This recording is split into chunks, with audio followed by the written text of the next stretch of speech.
मैं सत्यवान आर्य, सह-आचार्य, बाबू शिवराम राजकीय कला महाविद्यालय अलवर।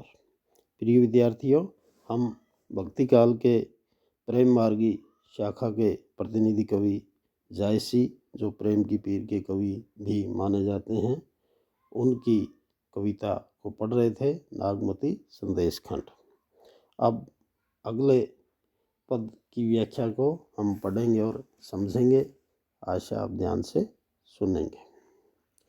कही संदेश विहंगम चला, आगी लागी सगरों सिंघला। घरी एक राजा गोहरावा, भा अलोप पुनि दृष्टि न आवा। पंखी नाव ने देखा पांखा, राजा होई फिरा के साखा। जस हैरत व पंखी हैराना, दिन एक हमहू करब बयाना। जो लगी प्राण पिंड एक ठाऊं, एक बार चित्तूरगढ़ जाऊं। आवा भंवर मंदिर में केवा, जीव साथ लई गए परेवा। तन सिंघल मन चित्तूर बसा, जीव विशंभर नागिनी जिमी डसा। जेति नारी हंसी पूछही, अमीये बचन जीव तंत। रस उतरा विषय चढ़ी रहा, न ओहि तंत न मंत। तो प्रिय विद्यार्थियों, पहले कठिन शब्दों के अर्थ को देख लें। सगरो समस्त, सारा। गोहरावा पुकारता रहा, गुहार लगाता रहा। अलोप लुप्त, इन दिखाई नहीं देना। साखा निराश, हैराना, खो गया या चला गया। पयाना प्रयाण करना, वो भी चला जाना ही होता है। परेवा पक्षी। जीव विशंभर, जीव विषय से भरा या बेहोश।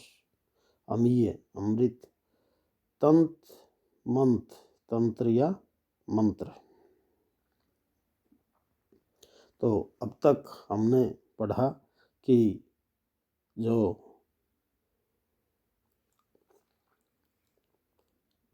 नागमती के लिए संदेश लाने वाला पक्षी था, उसने राजा रतन सेन से रानी नागमती का समस्त संदेश कह दिया और कह करके अब वह उड़ गया।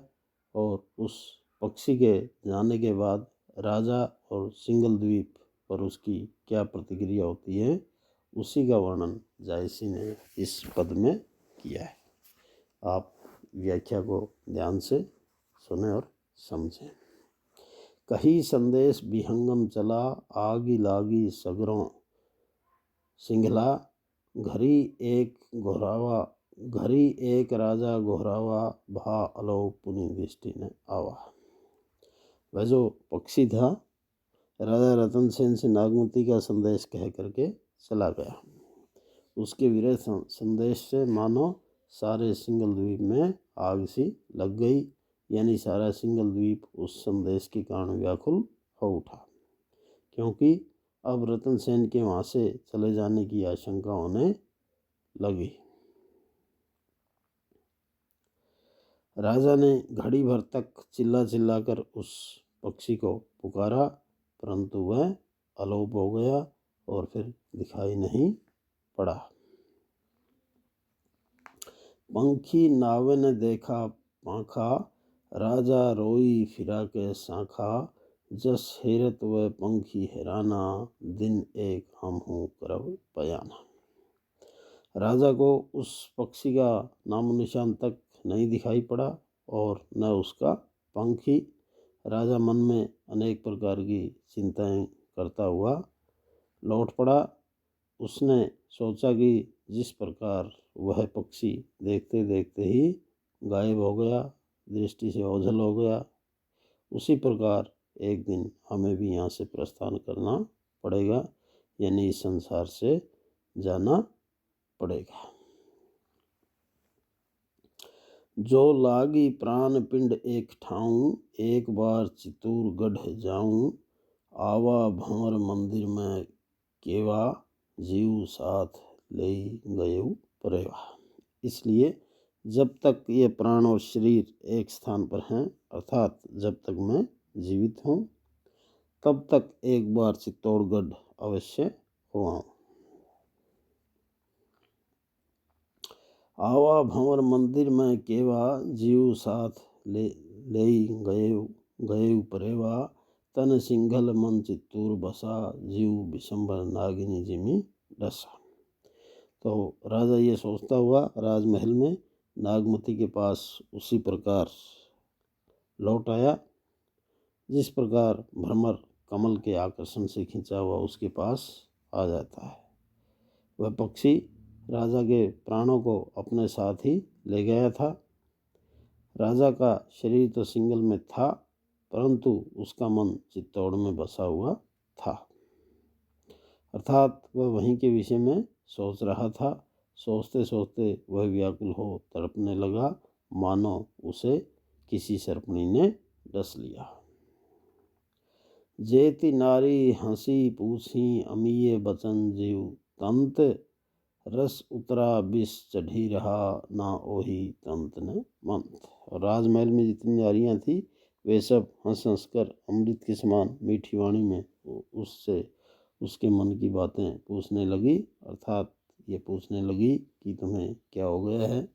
परंतु इस समय राजा की दशा ऐसी थी कि उस पर छाया पद्मावती के प्रेम का नशा उतर चुका था और नागमती के विरह संदेश का विष चढ़ रहा था। यह विष ऐसा था जिसका तंत्र और मंत्र की सहायता से कोई उपचार नहीं किया जा सकता था, अर्थात राजा अब किसी भी दशा में वहाँ नहीं रह सकता था। यानी राजा सिंघल द्वीप से वापस अपनी रानी नागमती के पास लौटना चाहता था। तो यहाँ अतिशोक्तिपूर्ण और ऊहात्मक पद्धति में वर्णन किया गया। अगला पद देखें। बरिस एक तेहि सिंगल भयेउ, भोग विलास करत दिन गयेउ, भा उदास जो सुना संदेशु, संवरी चला मन चित्तूर देशु, कमल उदास जो देखा भंवरा, थिर न रहे अब मालती संवरा, जोगी भंवरा पवन परावा, कित सो रहे जो चित उठावा, जो पे काढ़ी देई जीव कोई, जोगी भंवर न आपन होई, तजा कमल मालती हिये घाली, अब कित सिर आछे अली आली, गंधर्व सेन आओ सुनी बारा, कस जीव भयेउ उदास उजारा, उदास तुम्हारा, मैं तुम ही जीव लावा, दीने नैन में बास, जो तुम हो उदास तो ये काकर कबिलास।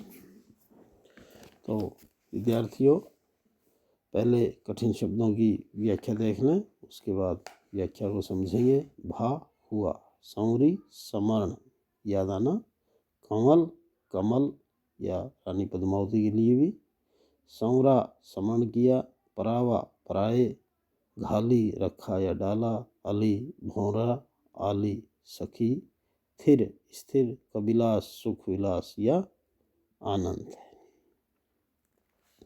तो ये जो पद है ये नागमती संदेश खंड से लिया गया है और इसके जो रचयिता हैं वो प्रेम की पीर के कवि जयसिंह हैं। तो यहाँ राजा रतन सेन के द्वारा नाग पक्षी के माध्यम से नागमती के संदेश सुनने पर रतन सेन, पद्मावती और राजा गंधर्व सेन पर इसकी क्या प्रतिक्रिया होती है उसी का वर्णन किया गया है। तो देखें। बरिस एक तेहि सिंगल भयेउ, भोग विलास करत दिन गयेउ, भा उदास जो सुना संदेशु, संवरी चला मन चित्तूर देशु। सिंगल द्वीप में रहते हुए राजा रतन सेन को 1 वर्ष का समय व्यतीत हो चुका था, यानी 1 वर्ष से वे सिंगल द्वीप में रह रहे थे। उनके दिन भोग विलास करने में ही निकल गए थे। उसने जब नागमती का वह संदेश सुना तो उदास हो गया और उसका मन वहाँ से उजटकर चित्तौड़ देश का समरण कर वहाँ चला गया। कौन चला गया? मन, तन नहीं। अर्थात अब उसे अपने देश की याद सताने लगी। कंवल उदास जो देखा भंवरा, थिर न रहे अब मालती संवरा, जोगी भंवरा पवन परावा, कित सो रहे जो चित उठावा। और कवि जैसी यहाँ कह रहे हैं कि योगी या जोगी, भरमर और पवन ये तीनों सदैव पराये होते हैं, ये कभी भी अपने नहीं होते हैं। ये तीनों सदैव विचरण करते रहते हैं और कभी एक स्थान पर स्थिर होकर के नहीं रहते हैं।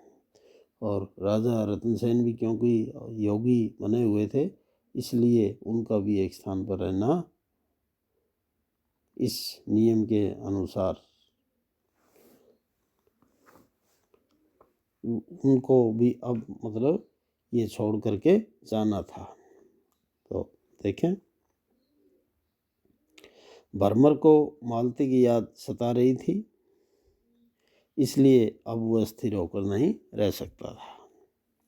भाव ये है कि राजा रतन सेन को अब रानी नागमती की याद सता रही थी और वे सिंगल द्वीप में अब रहना नहीं चाहते थे। योगी और भरमर को कोई भले ही अपने प्राण निकाल कर भी क्यों न दे दे, लेकिन फिर भी वे एक स्थान पर कभी भी नहीं रहते, वे स्थान निरंतर बदलते रहते हैं। और राजा रतन सेन अब क्योंकि योगी बनकर के पद्मावती के पास गए थे, इसलिए उन पर भी भ्रमणशील प्रवृत्ति का आरोप लगाया जाता है। तो भरमर ने अब कमल को त्याग मालती को अपने हृदय में स्थान दे दिया था। भाव यह है कि अब रतन सेन को मालती रूपी नागमती की याद सता रही थी, इसलिए वह कमल रूपी पद्मावती के पास कैसे रह सकता था। जो पे काढ़ी देई जीव कोई, जोगी भंवर न आपन होई, तजा कमल मालती ही घाली, अब कित सिर आछे अली आली। तो यहाँ कहा गया है कि योगी, भरमर और पवन तीनों पराये होते हैं, कभी एक स्थान पर नहीं रहते हैं, और चाहे कोई इनको अपने प्राण भी निकाल करके दे दे, लेकिन फिर भी वे एक स्थान पर नहीं रहते हैं, यानी वे भ्रमण करते ही रहते हैं। तो पद्मावती रतन सेन की ये दशा देखकर अपनी सखियों से कहने लगी, गंधर्व सेन तजा कंवल मालती ही घाली, अब कित सिर आछे अली आली। गंधर्व आओ सुनी बारा, कस जीव भयउ उदास तुम्हारा। पद्मावती रतन सेन की यह दशा देख करके अपनी सखियों से कहने लगी कि हे सखियों, रतन सेन ने अब मुझे अपने हृदय से उतार करके नागमती को उस स्थान पर बैठा दिया है, इसलिए अब वह यहाँ स्थिर होकर कैसे रह सकता है, अर्थात वह अवश्य चला जाएगा। जब राजा गंधर्व सेन ने रतन सेन की ऐसी दशा की बात सुनी, तो वह राजमहल के द्वार पर आकर उससे पूछने लगे कि तुम्हारा चित्त कैसे उदास हो गया। मैंने तो तुम्ही में अपना मन लगा रखा था और तुम्हें अपने नेत्रों की पुतली बना करके यहाँ रखा था। यदि तुम उदास होगे तो यह सारा सुख विलास और वैभव किसका होगा। तो यहाँ कविलास से अर्थ वैभव और विलास से है। और अंतिम इस पद में महाकवि जायसी ने यह सिद्ध कर दिया कि अपना घर और जो अपने लोग होते हैं वही काम आते हैं, और राजा रतन सेन का मन बदल जाता है और वे सिंगल द्वीप को छोड़ करके रानी नागमती के पास लौटने का निश्चय कर लेते हैं।